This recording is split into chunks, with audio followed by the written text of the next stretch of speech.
Welcome back to the Note. We've had an abrupt reminder that the situation in Greece still remains fraught with risks.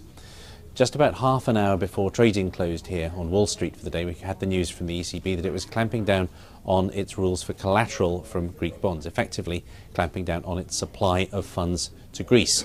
You could call that hardball in the ongoing negotiations over Greece's attempt to renegotiate its debt. You could call it raising the stakes after Greece on Tuesday had tried to lower them by walking back on its demand for a haircut on the total value of its debt. But the market plainly saw it as sharply raising the risks and didn't like it.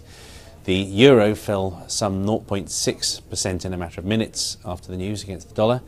Meanwhile, the S&P 500 Financials Index was down 0.9%.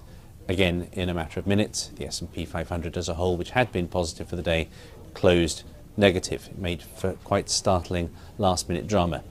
Beyond that, the interest has continued to focus, as it has for a while, on oil.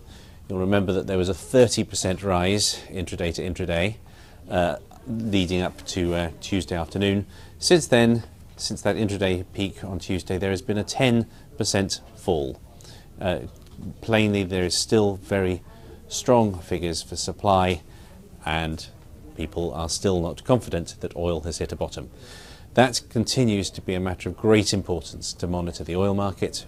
Plainly, we've also been reminded that you can't take your eyes off the Greek negotiations if you want to avoid another shock of the kind that we had this afternoon.